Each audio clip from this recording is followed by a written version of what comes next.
Oke, selamat datang di Bincang Penjuru. Kali ini kita kedatangan tamu dengan saudara Andre. Beliau ini punya brand es krim yang legendaris dulu di Semarang ya. Ya, Nah gitu. Nah hari ini kita akan bahas tentang tips-tips di dunia F&B. Nah mungkin Andre boleh cerita perjalanannya di F&B itu gimana mulainya? thank you Bro David. Awalnya sih dari orang tua ya. Hmm. Ibu saya, mami saya itu suka nggak bisa diem lah. Suka masak, suka bikin-bikin sesuatu. Hmm. Nah tahun 8 dari saya kecil lah, dari saya kecil sudah sering bikin-bikin makanan. Hmm. Jadi kita nggak boleh jajan di luar, Hmm. nggak boleh makan makanan yang gerobakan itu, karena kan ya dari zaman dulu pun satu warna, gulanya Sehat juga sakarin itu kan juga udah banyak. Iya. Nah, kami saya bikin sendiri. Nah, Hmm. jadi waktu snack time kita ya bikin makanan, burger, hotdog, bikin sendiri, terus roket, risoles, puding itu, agar-agar, ya salah satunya es krim. Hmm.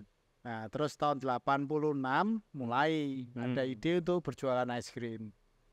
Nah, terwujud di tahun 87 kita jualan pertama kali di rumah, masih di rumah. Di rumah. Di rumah.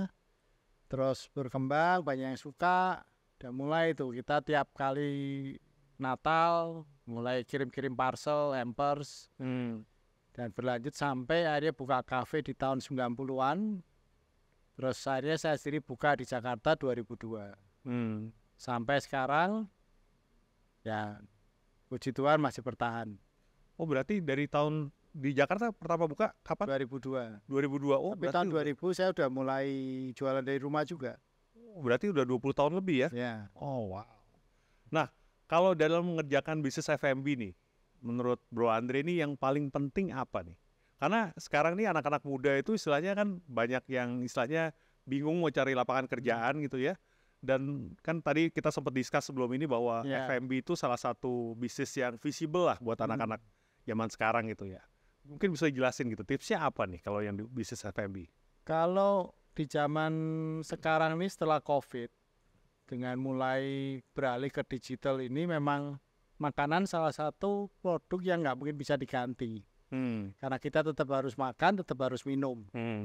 Dan kecenderungan untuk kita memakan sesuatu yang satisfied, jadi yang memenuhkan rasa lapar, rasa itu memang ya semua orang berbeda-beda. Maka itu kenapa kalau saya bilang jangan takut akan rasa makananmu itu tidak sesuai dengan beberapa pelanggan.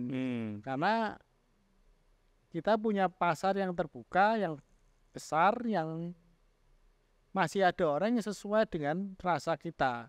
Ya, tapi yang patut dipertimbangkan adalah produknya harus bagus. Kita tidak salah masak, tidak salah bikin. Terus bahan-bahannya juga terjaga, aman. Itu yang penting. Nah, kalau kita sudah punya produk yang bagus, yang step kedua mungkin yaitu marketing. Bagaimana cara kita memasarkan. Di era digital ini akan jadi semakin mudah sih ya. Kadang kita nggak perlu tempat, kita dari rumah pun bisa laku. Dan lakunya bisa banyak. Karena sekarang kan ada GoFood, ada GrabFood, ada merchant-merchant digital kan. Itu sangat membantu. Daripada kalau kita zaman dahulu, orang harus datang ke tempat kita, turun dari kendaraannya, bayar parkir atau pencet bel atau apa, kita bukain, kita kasih barangnya. Kalau sekarang kan nggak perlu itu. Sekarang dari handphone pun, dari alat-alat kita bisa order. Seperti itu. Jadi lebih terbuka lah sekarang. Dulu mungkin kalau pas zamannya COVID gitu ada gak struggle-nya gitu? Mungkin ini kan bisa struggle itu jadi bahan pembelajaran untuk yang mengembangkan sekarang gitu. Dulu awal kita sebelum tahun 2020 ya memang masih kebanyakan manual ya. Jadi pemesanan online sudah mulai tapi nggak sebanyak sekarang. Terus saya sendiri juga lebih menekankan pada orang yang datang ke counter saya. Nah pada waktu COVID saya sendiri juga takut Karena apa? Selain saya juga harus jaga keluarga saya dari kena virus dari luar, saya juga harus jaga pegawai-pegawai saya untuk supaya nggak kena virus juga gitu loh. Nah, pada waktu itu saya sendiri langsung berinisiatif untuk membatasi tamu datang. Oke. Jadi saya mulai online-nya saya galakin. Tapi waktu itu karena saya sendiri sudah waktu COVID kan 2020, saya udah buka belasan tahun, saya punya daftar pelanggan kan.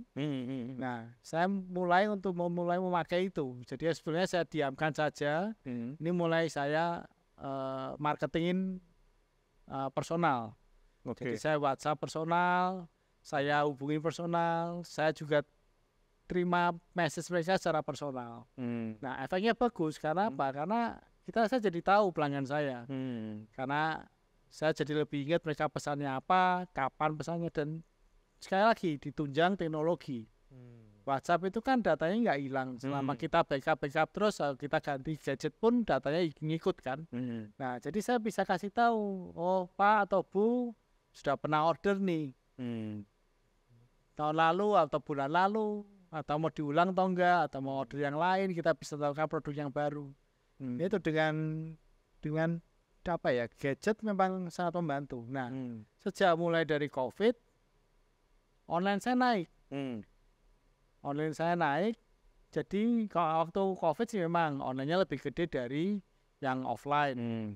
Karena ada pembatasan PSBB ya waktu itu ya. Tapi waktu setelah COVID ini selesai, ya boleh dibilang offline-nya juga naik, online-nya masih oke lah, masih bisa dikembangkan lagi. Justru lebih bisa dikembangkan lagi. Dan itu menambah banyak, saya bikin produk-produk yang bisa lebih dinikmati di rumah. Gitu. Oke. Jadi istilahnya selama COVID itu selain bikin database customer, menggalang hubungan sama customer, juga develop produk yang emang buat dikirim ke rumah kali gitu ya? Yeah. Oh. Nah, ini mungkin kalau yang pelajaran yang tadi dibahas itu mungkin bagaimana cara efektif menggalang hubungan antara brandnya sama customer nih. Karena kan zaman sekarang ini kan balik lagi bisnis F&B ini istilahnya pilihannya banyak sekali kan ya. Nah, bagaimana bisa nge-build hubungan itu antara klien sama brand? Yang patut diperhatikan adalah tata cara kita berkomunikasi dengan mereka. Saya sendiri tidak terlalu suka dipanggil Kak. Atau Om, itu saya nggak terlalu suka. Saya lebih suka panggilan resmi Bapak atau Ibu. Nah, itu saya tahu sih, memang ada beberapa customer juga nggak tahu suka dipanggil Bapak atau Ibu. Tapi di dalam kasus saya, dalam kafe saya terapkan panggilan Bapak atau Ibu. Kalau klien ya, nggak ke customer. Nah, itu satu, sapaan itu penting. Terus tata krama waktu berbicara, waktu membalas pesan itu lebih penting.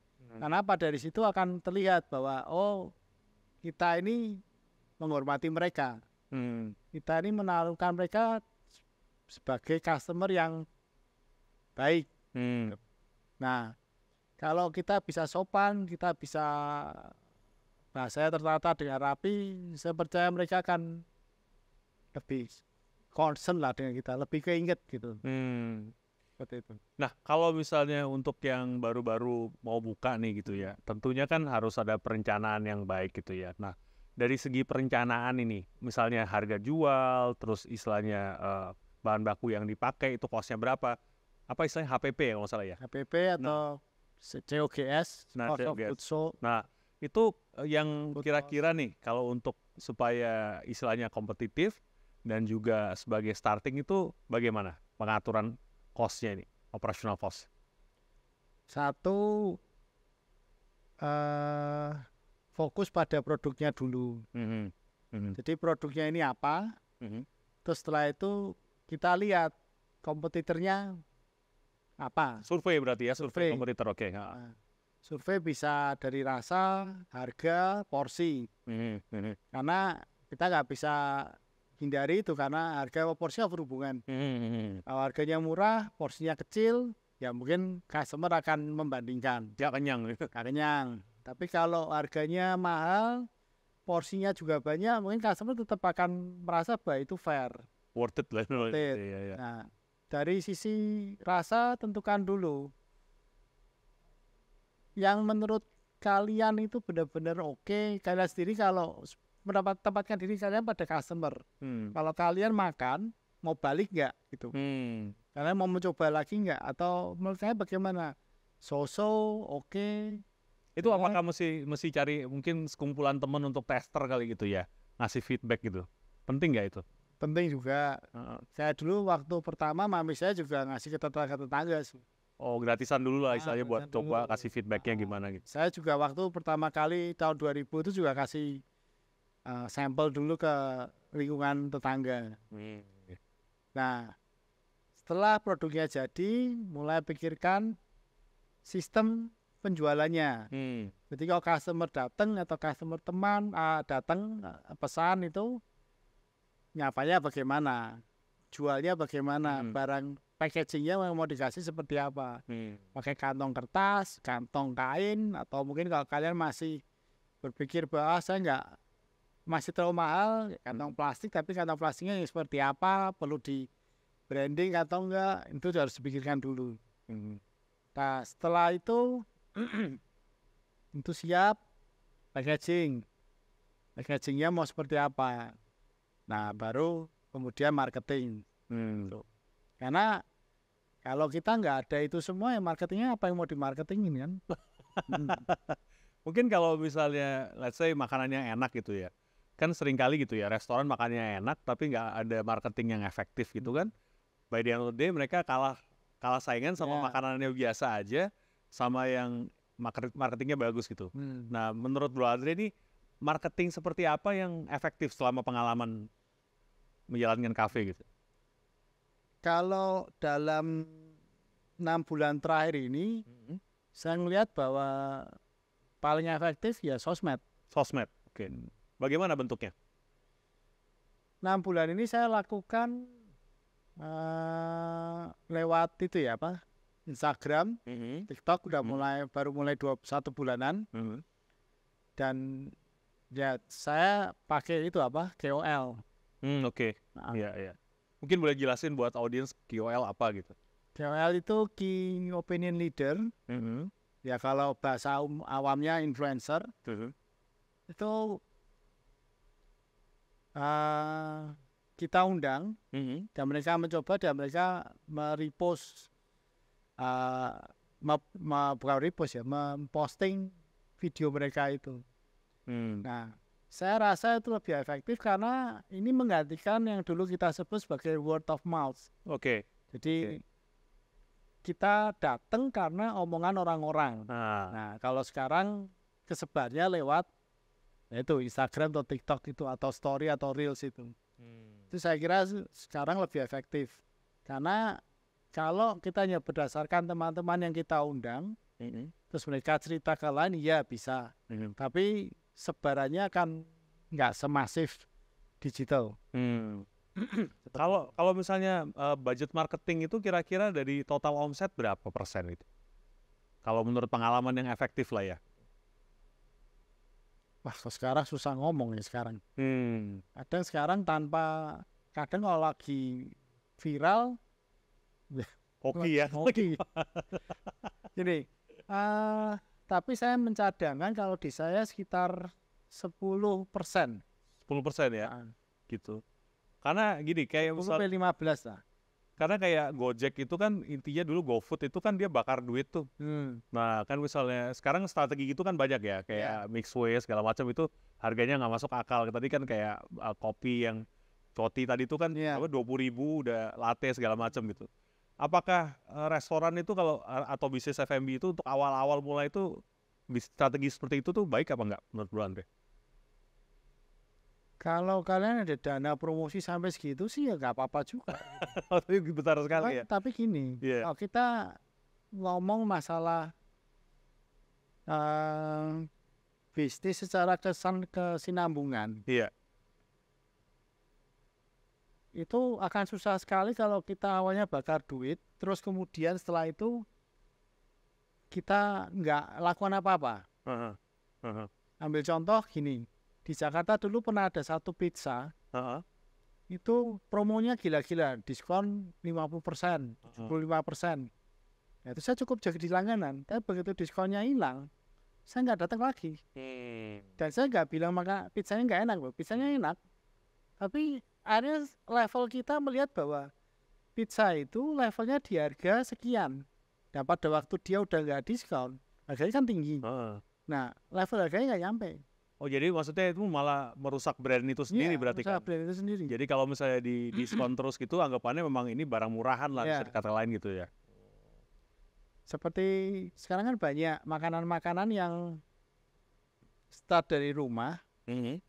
nggak murah, Mhm. tapi kualitasnya nggak jelek, bagus. Mhm. Boleh dibilang dia bagus. Mhm. Dan dia bertahan dengan itu dan ya tetap laku. Hmm. Gitu. Jadi kalau saya bilang biaya marketing harus ada, Mhm. tapi jangan sampai akhirnya menggerogoti cash flow kita juga. Hmm. Terus kalau misalnya salah satu strategi marketing nih misalnya dengan afiliasi gitu ya, kan lewat GoFood, lewat GrabFood segala macam yang online gitu ya, itu kan mereka ada profit sharing kalau nggak salah ya. Ya, Mereka kalau nggak salah 30% ya, 20. 20% ya. Nah itu kalau dari strategi pricing sendiri, apakah harganya samakah atau harganya beda gitu? Kalau saya terus terang beda. Karena Dibedain ya. kita nggak, saya sendiri melakukan strategi harga saya itu nggak setinggi kayak misalnya restoran-restoran yang udah besar atau secara scale ekonominya udah tinggi, yang udah gede. Kalau yang scale ekonomi gede sepertinya harganya sama, tapi beberapa juga mereka up juga harganya. Karena potongan 20% itu nggak sedikit itu. Oh iya, Nah, iya. Terus tapi kan itu di luar PPN lagi ya? iya. Iya makanya besar banget jadinya ya. Nah tapi dari bicara tentang omset gitu ya, kalau misalnya kan zaman sekarang banyak yang misalnya dibilangnya punya ghost kitchen ya dibilangnya, bukan central kitchen dibilangnya, cloud kitchen ya, Ya, ya, cloud cloud kitchen. Nah kalau cloud kitchen itu kan berarti bener-bener dia hanya fokus di di penjualan online lah ya. Nah apakah itu strategi yang bagus untuk yang istilahnya baru mulai terjun gitu kan? Kalau dulu kan Bro Andre startnya dari rumah nih. Nah kalau zaman sekarang mungkin kalau rumahnya di apartemen segala macam kan nggak mungkin bisa Ya. masak nih. Nah kan bisa pakai cloud kitchen tuh salah satu solusi. Nah itu menurut Bro Andre gimana? Oke, cloud kitchen bagus. Jadi satu kendala kalau kita nggak bisa gini-gini, Jakarta kan gede, Jakarta besar, bahkan di satu kota aja misalnya Jakarta Utara, kayak kita ini kan ada 2 kutub nih, Pluit sama Kelapa Gading. Iya iya. Itu Sama udah sama utara ya. jaraknya udah 30 menit sampai 1 jam. Iya. Nah, yang jadi masalah adalah biaya kirim. Biaya kirim kalau dari Kelapa Gading ke Pluit atau Pluit ke Kelapa Gading itu udah satu porsi sendiri tuh kayaknya. Iya. Nah, kalau ada cloud kitchen, paling enggak misalnya cabainya di Gading itu ya, cloud kitchennya di Pluit. Nah, waktu mereka orang Pluit pesen, itu biaya kirimnya cuma diambil dari Pluit. Itu akan motong banyak sekali sih. Seperti itu. Saya waktu itu pernah nonton dokumenter gitu ya. Itu tentang satu perusahaan ini, dia istilahnya bisnis makanannya OEM. Jadi orang bisa pesan sama dia, let's say saya mau brand masakan Chinese food gitu. Let's say namanya Acong gitu. Dia bikinin brand Acong, dia develop resepnya segala macam, tapi itu dari central kitchen yang sama gitu. Ya. Jadi istilahnya kayak maklun lah gitu. Di Jakarta ada nggak sih waktu itu? Nggak tahu ya sekarang, mungkin ada mungkin deh. Gitu. Benernya itu menarik juga ya. Jadi dia benar-benar cuma provide servicesnya aja, menunya develop bareng, resepnya mungkin bisa dikasih sama kliennya. Cabang kita di Surabaya pernah bikinin es krim untuk brand lain. Oh gitu. Oh, maklun berarti ya mereka. Ya, tapi zaman dulu belum ada istilah maklun. Bukan cuma baju fashion doang, Ya. barang-barang elektronik juga kan banyak maklon gitu ya. Soalnya kan di kita kan juga banyak kan yang air mineral itu kan ada merek-merek tertentu kan diproduksi oleh siapa kan ada. Iya, iya. Saya dulu ada pas kerja video juga pernah ke pabrik satu bilangnya barang-barang skincare gitu. Dia maklon juga berbagai macam produk gitu kan ya. Berarti bisa juga itu sebagai salah satu ide bisnis ya. Nah, kalau dari istilahnya pricing tadi gitu ya. Nah, cara nentuin pricing yang sesuai gitu ya, itu kan sesuai target market segala macam gitu ya. Nah, dari pricing sendiri itu benernya yang paling profitable itu makanan kah, minuman kah, atau bagaimana gitu? Tetap minuman, beverage. Beverage paling profitable ya. Itu kalau misalnya baru mau mulai gitu, bagaimana develop minuman? Karena minuman zaman sekarang banyak banget kan ya. Nah, itu bagaimana bikin minuman yang ngikutin tren itu? Apakah begitu atau harus develop sesuatu yang beda gitu? Jadi kalau mau gampang ikutin tren. Karena kalau kita menciptakan suatu hal yang beda belum tentu laku. Satu. Untuk strateginya mungkin bisa ada beberapa yang berusaha menciptakan tren, tapi sebagian besarnya ngikutin tren. Jadi supaya pada waktu itu jalan, kita punya tren juga bisa bentuk sendiri, tapi yang ngikutin tren bisa menopang bisnis kita. Seperti itu. Nah, dan gampangnya gini, gimana? Saya tuh nggak suka banana split. Oke. Menurut saya tuh aneh, es krim dengan pisang tuh aneh. Tapi pada waktu saya buka kafe, saya tetap ada yang banana split. Popular demand-nya? Iya, popular demand. Karena laku. Dan bukannya nggak enak, tapi saya aja yang selera saya nggak terlalu suka gitu banana split. Ya kan, jadi gini, kalau ada orang tanya, es krim favorit apa? Saya nggak bisa jawab favorit saya apa, tapi tergantung tamunya sukanya rasa apa. Ada yang suka coklat, ada yang suka vanilla, ada yang suka mocha gitu. Nah, dengan adanya banana split, apalagi kalau orangnya suka pisang juga, biasa kasih coba. Jadi 3 rasa langsung kan. Dan hasilnya biasanya 3 scoop gitu, seperti itu.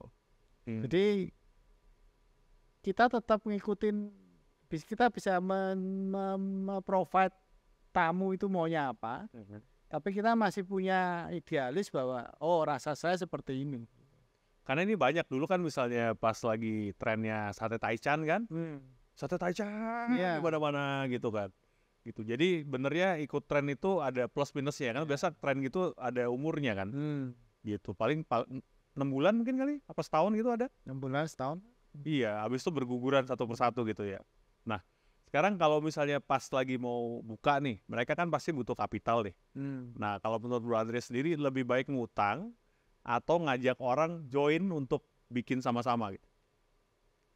Ini pertanyaan yang sering diajukan. Kalau saya sendiri nggak ngutang. Oke.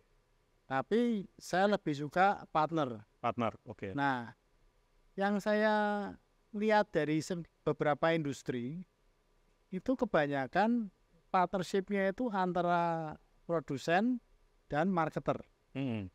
Jadi yang satu bikin produknya, yang satu jualin produknya. Itu banyak tuh, di produksi jam ada, di elektronik ada, di makanan pun juga ada. Jadi pikir itu suatu hubungan yang saling menguntungkan. Dan kenapa? Nah, sekarang pertanyaan kenapa? Gini, Lins itu partner nggak gitu? Lins nggak, karena sama orang tua saya sudah diikat, ada larangan nggak boleh partner. Iya, kita berusaha sendiri. Oke. Tapi karena kan kalau itu kan udah punya istilahnya historical yang cukup panjang kan. Tapi kalau untuk yang baru-baru mulai gitu, berarti lebih disarankan untuk punya partner ya. Cuman saya sendiri juga dulu pernah punya partner bisnis gitu ya. Kadangkala awalnya indah gitu ya, tapi ujung-ujungnya itu kalau ada problem itu memang agak-agak sulit.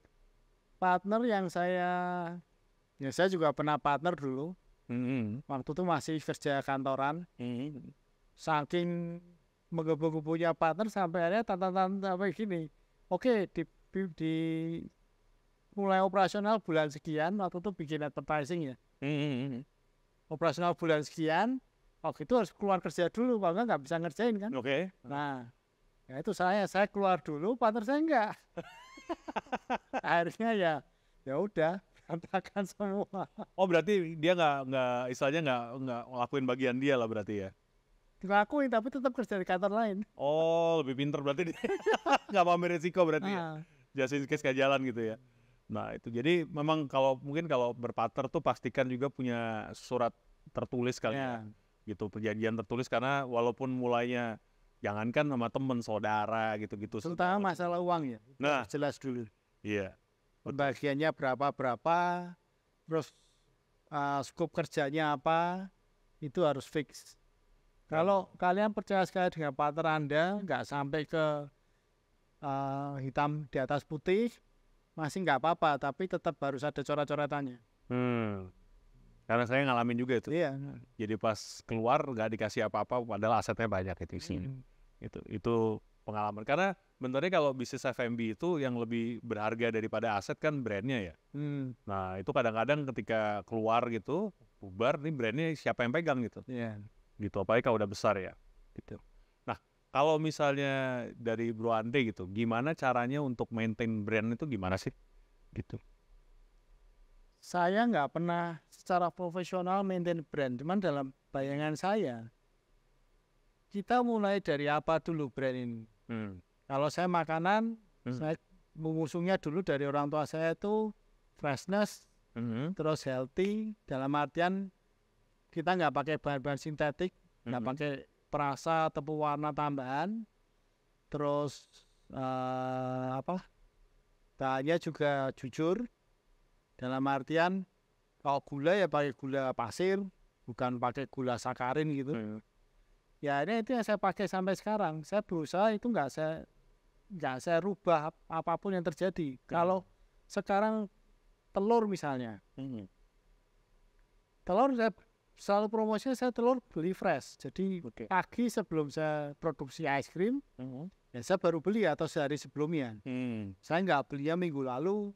Ya frozenan gitu enggak? Frozenan enggak. Bahkan mulai ada telur yang bubuk sintetis itu ada sekarang. Powder itu saya juga nggak pakai itu. Itu telur bubuk itu bukan dari telur beneran? Nggak tahu saya. Nah, saya juga nggak pakai itu karena menurut saya satu saya nggak percaya itu produksinya bagaimana. Kedua saya lebih percaya telur asin saya pecah, saya pisahin kuning dan putihnya gitu. Nah, karena saya pegangin itu terus. Nah, orang lainnya kalau datang ke saya bisa jelaskan dengan lebih enak. Saya nggak perlu bohong, saya nggak perlu tutupin. Kalau misalkan saya juga ada es krim diabetik, es krim diabetiknya pakai gula pasir, kan pakai gula pengganti. Saya juga jelaskan saya nggak pakai yang dulu yang katanya bisa menyebabkan kanker, apa gitu. Saya pakainya sekarang yang dari fruktos itu.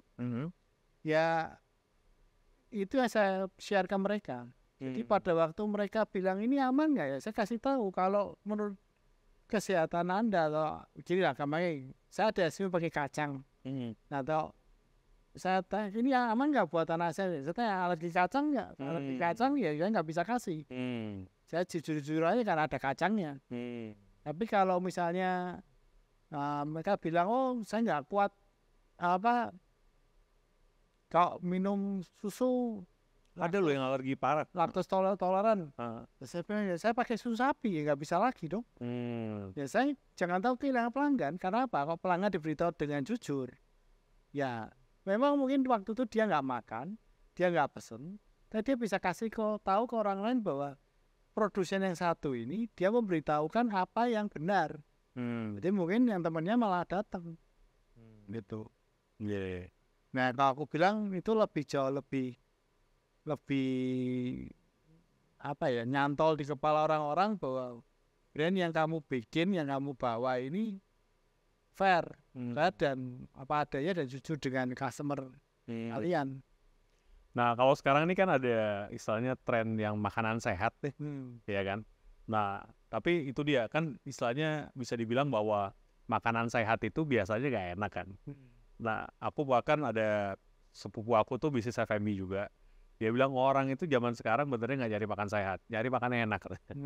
Nah kalau menurut Bu Andre sendiri tuh, kan tentunya kalau kita bikin produk itu kita harus balance itu kan gitu ya. Bagaimana tuh? Kalau dibilang makanan sehat nggak enak, ada susah juga ya. Saya seleranya beda-beda. Relatif ya, makan sehat apa dulu ya? Jadi gini, kita kan tiap tahun ada itu puasa Daniel. Saya nggak pernah ikut. Nah, puasa Daniel kalau kita ngikut yang benar-benar kan rebus-rebusan itu. Nah kalau kita nggak biasa nggak rebus-rebusan ya pasti ngomongnya nggak enak. Tapi saya punya om dari istri saya itu, Oh. dia Advent, dia setiap hari makannya rebus-rebusan. Udah bisa Nah, menikmati berarti ya? ya menikmati ya, dia bilang itu enak ya, seperti itu. Jadi kalau kalian memang mau beralih ke makanan sehat, oke, mulai dulu hindarin yang banyak gula, Ah, banyak zat perasa, ah. banyak MSG, ya itu dihindarin dulu, dikurangi porsinya. Nanti kalau udah terbiasa, kurangin lagi. Iya. Lama-lama kan nanti jadi sehat dan enak. Karena aku ada temen dia kuliah kan, kuliah di pokoknya tentang I think perhotelan ya. Nah, dia itu pernah bikin bazar gitu, dia bikin burger kan ya. Tapi karena judulnya makanan yang sehat, dia bikin burgernya vegan gitu ya. Ya, Nah, tapi ya saya anak-anaknya burger vegan ya banding burger beneran nggak ada apa-apanya sih gitu. Nah, itu karena sekarang tuh trennya vegan kali ya. Bisa dibilang gitu kali. oh saya nggak mau masuk ke sini. Nggak, kalau menurut saya ya tetap gini, itu ada beberapa zat ya, itu nggak bisa digantikan oleh vegan. Kayak Vitamin B.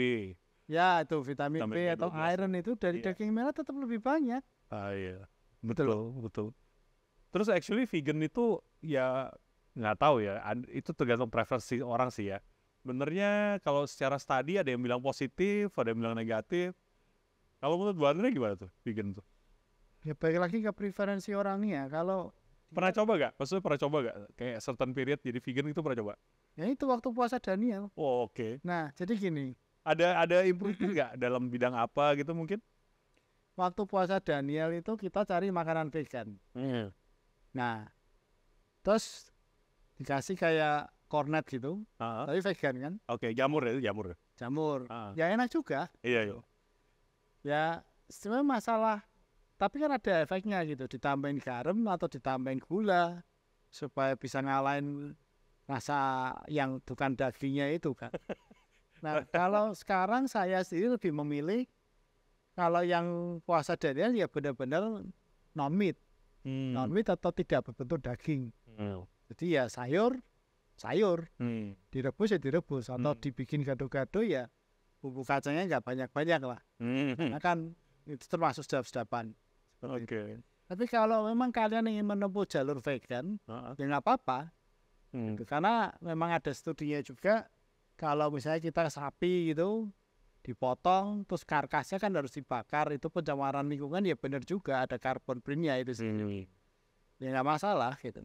Tapi benernya kalau masalah carbon footprint sih itu arguably lebih besar apa enggaknya tergantung ya. Iya. Karena bahan dasarnya soy juga kan dibabat habis semua kan. Iya. Semua mau apa-apa, tupai kayak apa, burung kayak apa, pokoknya di situ babat semua juga kan. Gitu. So, tapi tren vegan ini menurut Bro Andre itu gimana? Apakah ini kan misalnya kita mesti ikut tren juga kan ya? Upcoming kah di Indonesia gitu? Bakal trendy gitu, bisnis makanan vegan? Tetap bisa tren lah itu. Nah, karena kita ini sebenarnya ngikut kan, ngikut dari luar. Apalagi kita mayoritas agamanya kan melarang untuk certain meat kan. Nah, vegan akan bisa jalan. Bisa jalan ya? Nah, Selain vegan yang tren sekarang apa nih di bisnis F&B nih? Di Indonesia? boba udah turun. Oh, Itu minuman-minuman model mix, kalau boleh ngomong brand ya, apa mix soy gitu tuh kan cepet naiknya, turunnya cepet sekali ya, itu mungkin less dari setahun kayak itu. iya. Saya sendiri di bisnis es krim kan udah 20 tahun lebih. Kalau mau total dari tahun 87 udah 30 tahun lebih. Nah, saya sendiri mengamati bahwa es krim itu banyak macam, dari yang es krim soft es krim kayak Mixway itu saya kategorikan soft Soft ice cream tuh kayak yang McDonald gitu ya? Ya. Oke, yang dari mesin itu ya? dari mesin itu. Itu ya bisa dibilang es krim, tapi kalau aliran saya kan es krim yang hard, yang creamy, terus padat gitu. Nah, terus ada lagi kalau orang Indonesia nyebutnya gelato. Itu apa bedanya sih sama es krim gelato tuh? Nah, kalau dalam pandangan saya sama karena gelato itu bahasa Italianya ice cream. Oh, oke. Nah, cuma ada orang di luaran bilang gelato lebih lembek, lebih nggak dingin, terus udaranya lebih sedikit kok lebih banyak ya. Nah, itu circumstances lah, itu tergantung resep. Oke. Terus gelato katanya nggak pakai telur. Oke. Nah, tapi efek nggak pakai telur itu biasanya gulanya nambah. Nggak pakai kuning telur itu gulanya nambah. Jadi manis sekali. Nah, itu tergantung ya orang suka-suka mana. Nah, kalau saya lihat selama 20-30 tahun ini, es krim memang sempat meredup. Diganti gelato, diganti ya kayak soft ice cream gitu. Tapi tetap basicnya orang akan kembali ke ice cream. Jadi ada mungkin bisa dibilang makanan-makanan tertentu yang lebih lifetime-nya tuh lebih panjang ya, gitu ya. Lebih timeless lah bisa dibilang gitu ya. Nah, tapi kalau yang tren sekarang lagi naik apa nih? Kok ya tuh belum ada yang baru lagi sekarang. Kan kayak bisnis kopi tuh. Waktu itu kan sempat booming sekali ya. Karena kayak ada Jadi Jiwa lah, Kopi Tuku dulu yang awal-awal Kopi Tuku segala macam itu kan mereka begitu buka langsung di mana-mana gitu ya. Nah, sekarang yang tren apa lagi yang kira-kira ini ya? Yang bakal ada gitu. Bakal ngetren apa yang sedang ngetren gitu. Apakah bisnis kopi masih ngetren nih kalau menurut Bu Andri saya, Toto? Kopi masih karena orang masih gini. Kopi ini unik karena orang Indonesia tuh sebenarnya bukan peminum kopi, atau banyak minum teh lah daripada kopi. Oh gitu ya? Oh, oke. Kalau aku lihat itu, sekarang kayaknya kopi udah mulai banyak.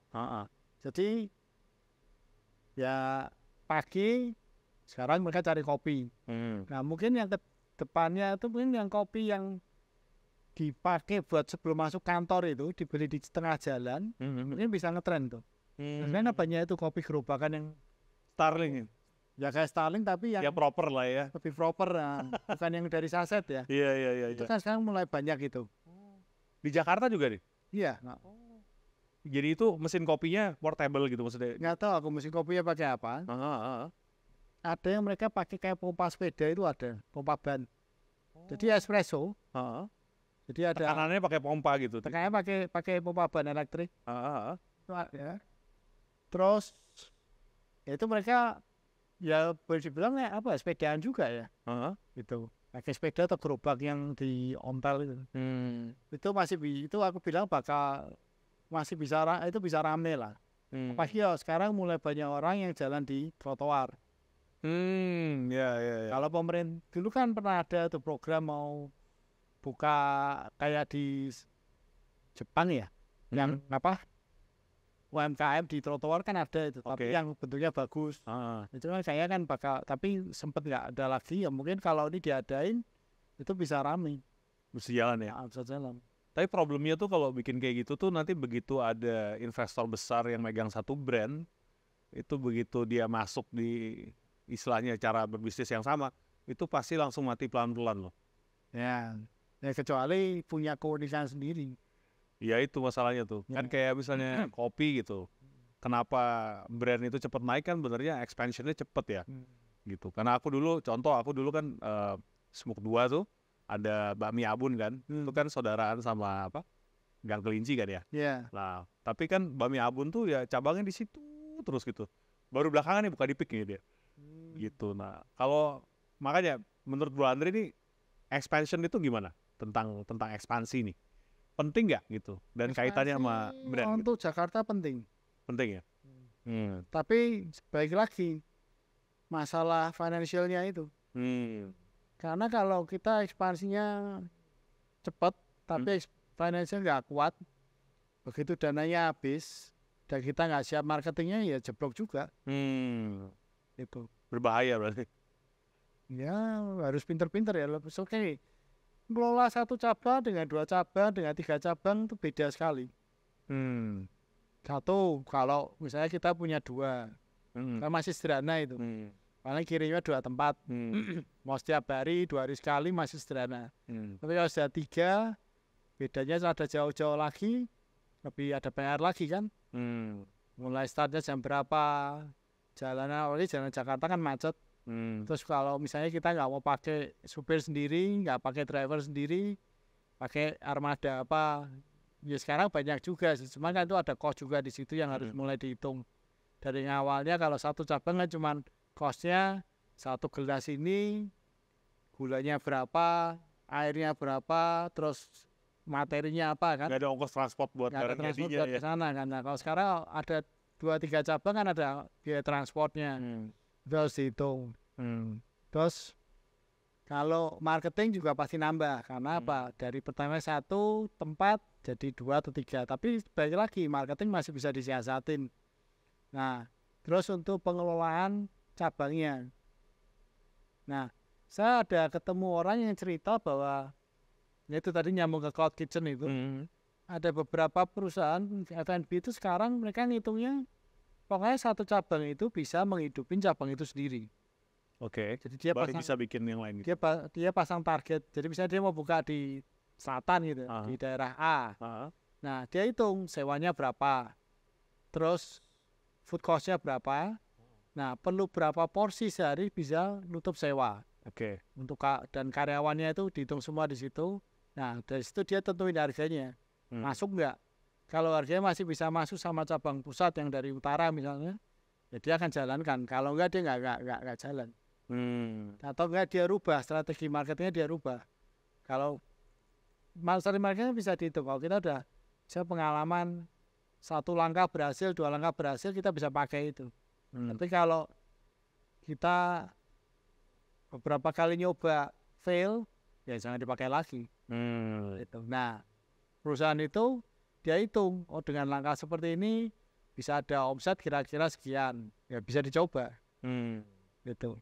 Terus kalau tentang franchise gimana? Kan itu benernya solusi yang paling gampang gitu ya kalau punya modal dan pengen terjun di dunia F&B paling mudah kan beli franchise nih. Menurut Bu Andre sendiri gimana? Gimana milih franchise yang baik? Karena franchise banyak banget kan ya gitu. Dulu tuh saya pernah punya ide kalau kita nggak buta sama sekali F&B, beli franchise. Habis itu di copy. Oke, jadi license-nya habis nggak diperpanjang gitu maksudnya? Bisa nggak diperpanjang, kalau bagus ya kenapa nggak diperpanjang, terus bikin sesuatu yang baru, Oke. bikin brand sendiri. Karena ya gini, kalau orang sudah pernah bisnis franchise itu cara melihat masalahnya kan beda, karena ada masalah-masalah baru yang timbul pada waktu buka franchise. Gitu. Saya sendiri belum pernah buka franchise, saya nggak pernah beli franchise. Tapi yang saya pernah lihat sekarang, yang saya lihat sekarang ini, kalau kita sebagai pembeli franchise, kita mesti lihat apakah hitungannya itu benar atau enggak. Jadi kan, yes. Ada yang jual mimpi lah ya. Ya, ada jual mimpi. Ada jual yang perizilannya terlalu berat tuh ada. Jadi akhirnya kita sibuk di administrasi. Ngitungin stok, ngitungin apa, sibuk di situ akhirnya jualannya jadi akhirnya kita banyak resources yang kesana ke situ kan, nggak ke arah jualan. Jangan franchise kan maunya kan kita jualan. Sistemnya udah jadi kan intinya kan gitu. Back end-nya udah ada, tinggal ngurusin jualannya doang gitu ya. Itu tips yang milih yang bagusnya gimana ya? Itu kan banyak banget soalnya zaman sekarang ya. Mulai dari yang harga cuman 10 jutaan gitu ya, sampai yang harga ratusan juta juga ada gitu. Ditongkrongin aja. Ditongkrongin maksudnya. Jadi ini F&B A. Dia bilang franchise-nya ada mungkin berapa? 50 cabang itu kan. Oke. Nah, sebelum beli minta data-datanya kan. Oh, janjinya kan balik modal 3 bulan kan paling begitu. 3 bulan, 6 bulan gitu kan. Ya udah kita hitung. Datengin di situ, nongkrong di situ seharian. Dilihat, dihitungin. Oh, yang beli sekian. Weekday berapa, weekend berapa. Nah, jadi data aktualnya nih berarti. Bagaimanapun juga nggak bisa cuman berdasarkan tulisan presentasi ya. Terus kalau misalnya yang itu kan yang model kecil-kecilan, yang gede memang lebih susah lagi karena biaya untuk risetnya juga lebih gede kan. Tapi kalau udah brand besar gitu sih bisa miliaran itu biaya franchise-nya gitu. Belum termasuk sewa tempat dan lain sebagainya gitu. Kan kalau franchise yang kecil-kecilan kan bisa yang cuman apa dibilangnya island ya. Island di mall gitu kan. Gitu. Benernya kalau jualan di mall gitu tuh profitable apa enggak atau gimana? sarannya gitu kalau mau mulai buka di mall gitu, let's say? Karena sewanya itu kan emang tinggi tapi kan mereka trafficnya banyak gitu. Jualan di mall mesti punya expertise sendiri. Jadi nggak saran untuk orang yang baru mulai ya. Karena kan balik nih, kan bisnis ada bisa jualan online, bisa jualan dari rumah gitu kan ya, online gitu. Ada yang sewa tempat atau di tempat-tempat yang udah rame gitu. Kalau sewa tempat kan ruko sepi bisa gitu, lebih murah gitu. Nah itu menurut Bu Ande gimana? Gini, saya itu pernah ngirim es krim ke coffee shop, bukanya di rumah, dan rumahnya masuk. Di gang itu maksudnya?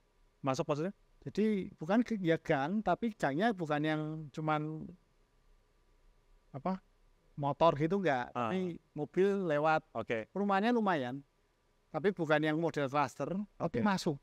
Oke. Nah, waktu saya ke sana tutup, pada minggu. Oke. Nah, aku juga nggak tahu apakah dia memang tiap minggu tutup Atau pas tutup. atau pas tutup gitu. Tapi aku nggak yakin dia bisa jalan. Nah, tapi aku melihat dari tampilan di Google Maps ya, di Google Maps kan ada Review. menu, ada review kan. Nah, ada dari menunya, kayaknya dia bukanya masuk-masuk ke hati. Oh, oke. Nah, memang dia hobi aja, hobi bikin kopi, dia buka coffee shop seperti itu. Nah, terus ada lagi yang buka di ruko. Nah, aku kan buka di ruko. Iya. Nah, terus ada lagi, saya cabangnya ini saya dulu buka di rumah juga ada. Nah, ruko itu punya kelebihan satu, karena kalau kompleks ruko, paling nggak sudah ada yang datang. Oke. Ada trafficnya lah ya. Ada traffic ya, kita tinggal nangkep. Padahal kita di rumah kita harus nyari pelanggan. Nah, terus kalau mall, trafficnya lebih gede, sewa lebih besar, terus biaya-biaya tata juganya jauh lebih banyak. Kayak apa tuh kalau di mall gitu? Nah, satu gas, listrik, air. Ini 3 ini mahal semua. Oh beda, rate-nya beda? Beda rate. Oh beda rate, Ya. Oke. Nah, terus ada ancaman begitu kagak telat sehari putus. Tapi kalau dari pihak mallnya Putus? ada gangguan, kadang ya mereka perbaiki, tapi kadang nggak ada kompensasi. Seperti itu. Terus ada juga kayak waktu COVID itu ada peraturan-peraturan yang mallnya sendiri nggak bisa hindari, karena itu peraturan pemerintah, kayak lockdown yang kemarin PSBB itu kan tutup. Itu tutup gitu sewa jalan terus tuh? Beberapa jalan tetap jalan? Nggak boleh buka tapi sewa jalan terus? Dipotong lah, ada potong, tapi tetap harus ada. Makanya mereka kadang sampai buka. Jadi kalau di lantai atas mereka buka di lobbynya itu, meja-meja itu konter 5 pesanan itu dari atas dipasakin diturunin ke bawah. Buat kirim keluar gitu online lah ya istilahnya. Itu beberapa mall ada seperti itu, kayak MKG itu dulu seperti itu. Tapi ada teman saya dulu di Ion, yang di BSD, itu sampai driver Gojeknya pun harus dari mereka. Maksudnya? Jadi mereka yang kelola. Oh mereka yang kelola? Oke. Jadi nggak boleh dari dapur pesen sendiri, nggak boleh. Harus ruwet lah. Nah itu gitu-gitunya harus benar-benar diperhatikan. Nah dulu pernah saya ada kenalan juga bilang, kalau nggak biasa buka di mall harus hati-hati. Saya sih belum pernah buka di mall, tapi kakak saya pernah. Gimana tuh? Nah itu susahnya itu. Jadi kan waktu itu bukanya Chinese food. Iya. Gasnya itu, terus servis cas, listrik, air itu harus benar-benar hati-hati karena gede banget nilainya. Jauh di atas. Maksudnya kalau buat residensial atau buat bisnis pun lebih mahal gitu ya. Oke. Jadi secara financial backup harus lebih kuat. Iya. Tapi kalau misalnya profitable sih bagus sih ya kali ya. Nah, terus option sekarang tuh yang lagi istilahnya kekinian kan banyak tempat-tempat yang istilahnya lagi hits nih. Kayak di daerah-daerah peak gitu kan baru gitu ya. Nah itu menurut Bro Andre gimana tuh kalau misalnya buka di tempat-tempat seperti itu? Karena itu kalau diperhatiin seasonal sekali ya. Maksudnya mungkin trennya bisa dibilang setahun gitu. Habis itu ntar buka tempat baru yang itu lebih sepi gitu. Ini yang di parkiran ruko. Iya kan kalau di Di kayak Peak let's 2 say, lah, Peak 2. ya Peak 2 atau kalau nggak yang di San Antonio kan model-model gitu kan dulu kan trafficnya rame banget tuh. Nah tapi kan itu seasonal tuh. Nah itu gimana strateginya menurut Bro Andre? Kalau yang model gitu kita harus siap setahun 2 tahun harus udah. BFV, masih harus profit ya. Hmm. Kalau enggak ya berat. Saya pernah buka di Kemang. Ah, Ya kalau zaman sekarang ya kayak di Peak 2 yang di parkiran ruko itu. iya. Itu setahun pertama ramainya minta ampun. Hmm. Parkir susah, ngantri. Tapi ya itu cuman setahun. Seasonal. Habis itu tahun berikutnya turun, tahun ketiga udah tutup. Walah. Karena ownernya sendiri udah buka tempat lain. Oh. Gitu. Iya, iya, iya. Seperti itu. Dan dari itu biasa kalau trafficnya banyak itu kan sewanya tinggi juga ya. Ya, kalau yang tahun pertama biasanya masih rada murah. Tahun kedua, ketiga ya biasanya yang beda. Itu aku dengar kalau yang di daerah Peak itu within 6 bulan udah profit loh. Gitu, hebat loh tuh. Tapi ya balik lagi kalau cuman umurnya 1 tahun, lah itu kan benernya antara worth it atau nggak worth it kayak gitu ya. Visible nggak sih kalau bisnis model kayak gitu tuh? Kalau tujuannya kembangin merek, Heeh.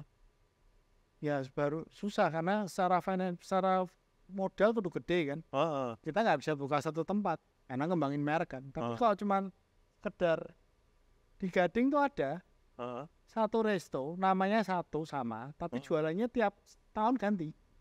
Maksudnya? Itu menarik juga, gimana maksudnya itu? Jadi tahun ini lagi heboh Taichan, dia jual Taichan. Oke. Tahun berikutnya hebohnya apa gitu, Heeh. barbecue, jual barbecue. Brazilian barbecue. Barbecue Korea gitu. Oke. Jual. Pork. Berikutnya Brazilian, dia ganti Brazilian. Apakah, tapi berarti itu nggak ada yang istilahnya otentik dari restoran itu sendiri dong berarti ya? Ya cuman jadi kayak food market. Heeh. Cuman ordernya satu, jualnya satu macam. Tapi ganti terus. Wah, interesting juga tuh. Ya, itu menarik sih soalnya. Bagus tapi itu penjualannya gitu Sampai maksudnya. sekarang masih ada itu. Masih ada. Tapi jualnya ganti lagi udah. Apa dia lagi cari-cari tertentu yang istilahnya buat lifetime-nya lebih lama kali ya? Kalau begitu ya. Biasa aku bilang dia beradaptasi sama tren. Oh. Jadi pada waktu dia bilang udah nggak oke lah ganti lagi ya kan dia switch. Wah. Wah, itu unik tuh. Unik sih. Karena biasanya kan kalau misalnya ayam Suharti dari tahun 1980 ayam terus gitu kan. Ayam terus gitu. Goreng dan modelnya gitu terus kan. KFC gitu kan nggak pernah ganti tuh. Iya. Tapi ya itu dia kan pengembangan menu kan ada gitu ya. Iya.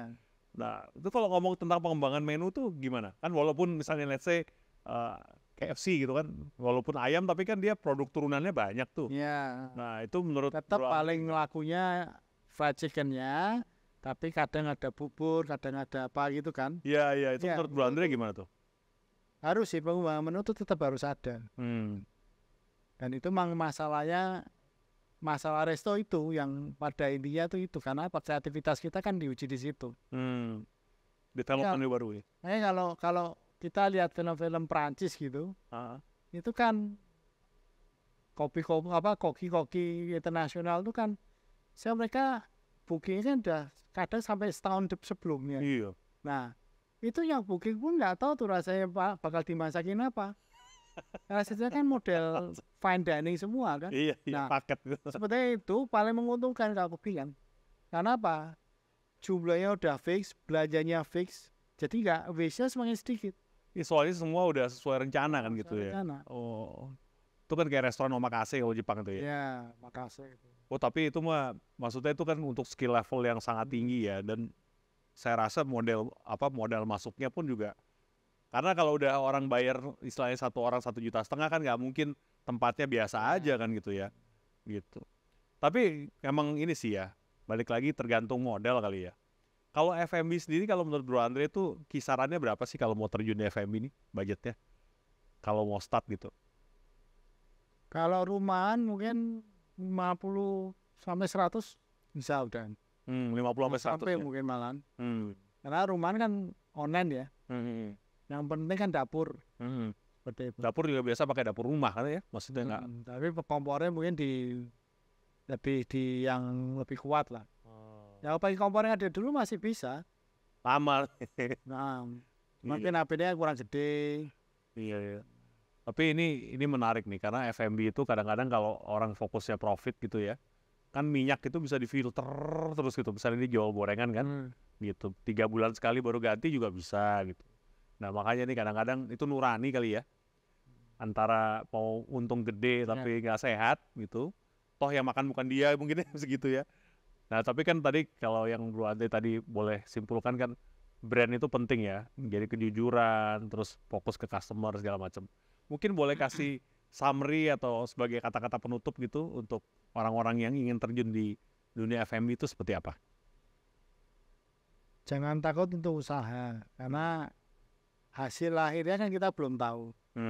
Yang penting kita jalanin dulu. Nah, di samping di jalan perjalanan itu kita belajar, kita rubah, kita sempurnakan seperti itu. Jadi kalau misalnya kita punya produk makanan, oke, boleh dicoba rumahan dulu.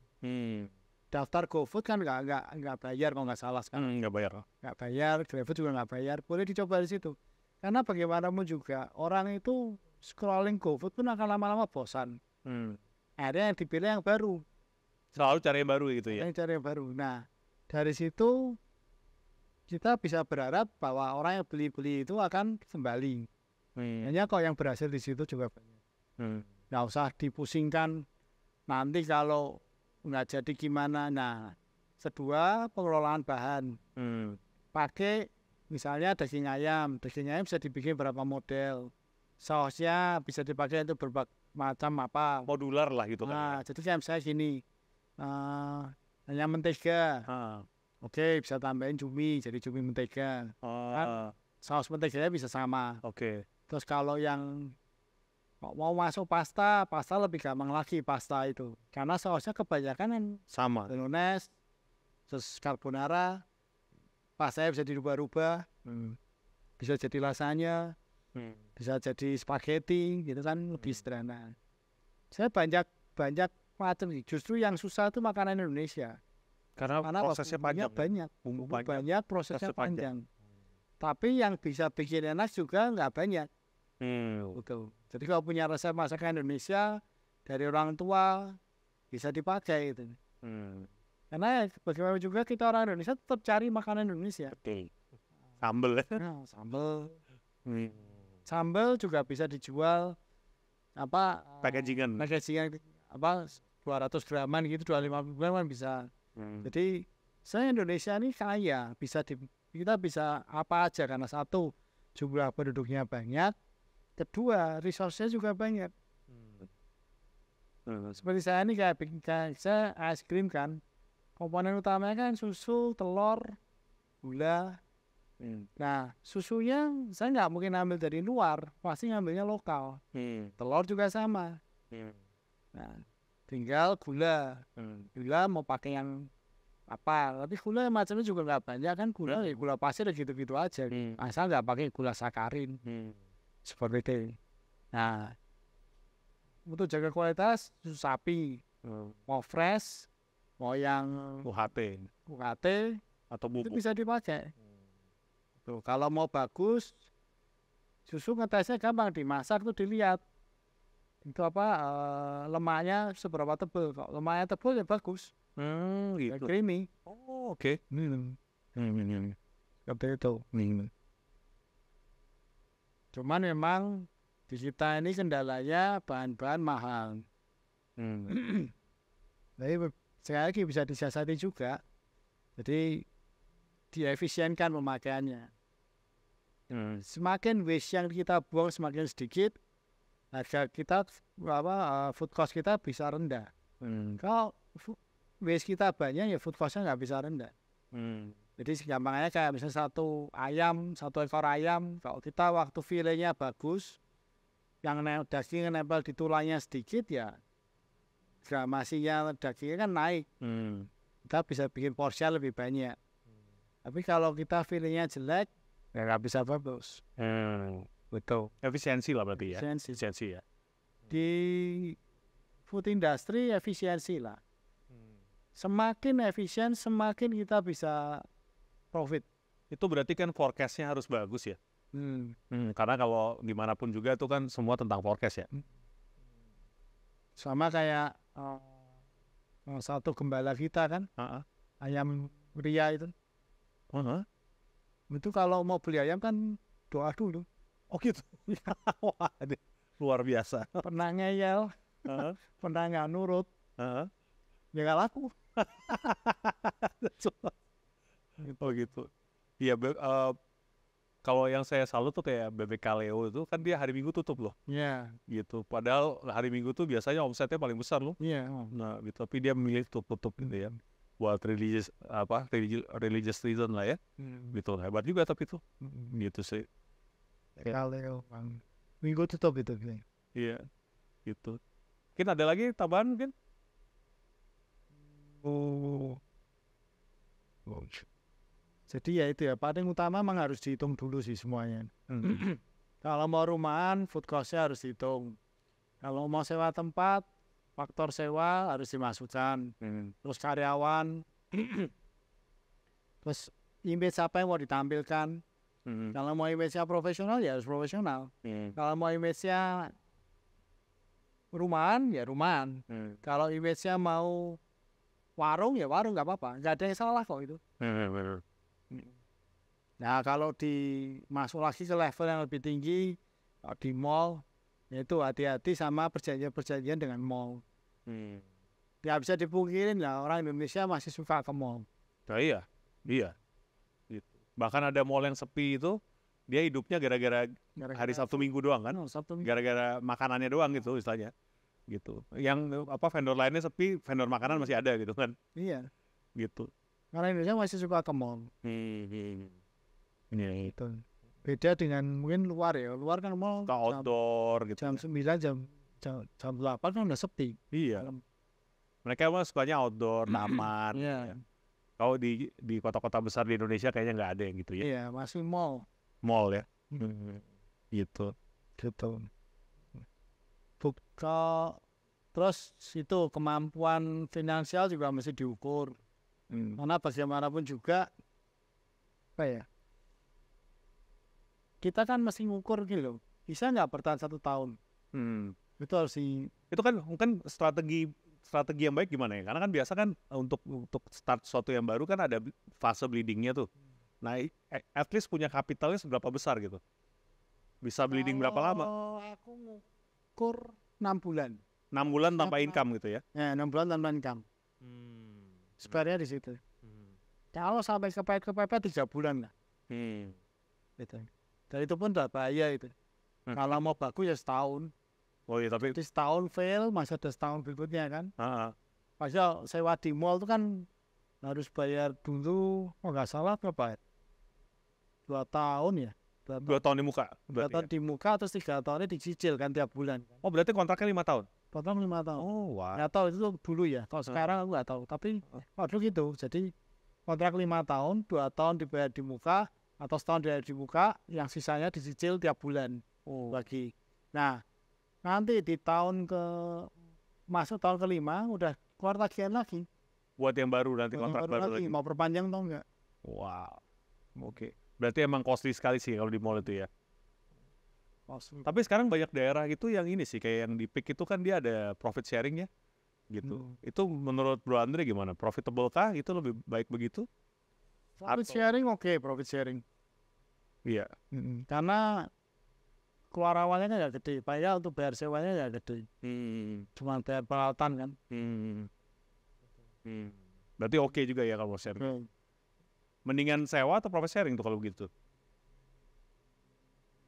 Nah, ada titik temunya. Gimana tuh cari titik temunya? Profit sharing itu kalau omsetnya masih kecil menguntungkan. Tapi kalau omsetnya gede, karena kan kerasa rugi karena bayar profit sharingnya lebih gede lagi kalau sewa. Seperti itu. Nah, biasa kalau kita punya tempat, maunya sewa. Tapi kalau nggak ada yang sewa ya akhirnya di profit sharing kan. Dengan harapan kalau rame dapatnya juga lebih banyak, kalau sepi ya dapatnya cukup. Gitu kan. Nah, nanti kalau sewa, kok rame ada kemungkinan harganya naik. Iya pasti, pasti. Ada kemungkinan itu. Tapi ada kemungkinan juga mereka kan masih baik, kasih harganya masih naiknya nggak banyak-banyak kan. Seperti itu. Iya. Cuma kalau awal aku lebih suggest profit sharing. Lebih low risk lah kali ya. Ya. Oh. Iya, iya, iya. Even kalau misalnya kita punya brand sudah kuat, profit sharing juga masih oke. Karena ya kita mau berkembang bersama. Kalau profit sharing nggak oke kan nggak mungkin ditendang. Kalau nggak oke aja ditendang. Tendang pasti ganti langsung vendornya. Tapi kalau sewa nggak oke, ya tetap didiamin, oke, dinaikin. Gitu loh. Nah, kalau profit sharing semakin oke, owner akan semakin suka. Seneng ya. Iya, iya, iya. Berarti lebih low risk lah ya kalau awal-awal. Karena ini saya baru dengar kemarin teman saya juga di Pick 2 itu dia ditawarin untuk itu apa profit sharing. Bukan di Pick 2 sih. Apa di Batavia itu loh, Batavia Cove kan lagi ngebangun yang seberangnya tuh. Oke. Nah, dia dikasih profit sharing boleh gitu. Dia mau bikin kayak app installation tak apa gitu di salah satu tempatnya di sana gitu. Gitu. Tapi aku nggak tahu juga sih profit sharingnya gimana gitu skemanya gitu. Iya. Itu intinya sih buat narik investor gitulah ya. Kalau Narik tenan mau buka kan. Mau invest gitu. Karena sekarang memang F&B masih dicari orang. Tapi tetap daya beli kan ada turun. Jadi tarik-tarikan di situ karena sekarang biaya-biaya untuk setup dapur pun juga naik. Oh iya, nah, itu. Apalagi kalau di Jakarta UMR segala macam kan tinggi ya kalau di kota-kota besar ya. Ada lagi mungkin?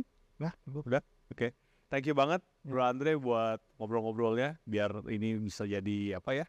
Insight lah buat orang-orang yang mau terjun di dunia F&B. Thank you banget udah ngikutin percakapan kita dan sampai ketemu di Bincang Penjuru berikutnya. God bless you all. Bye.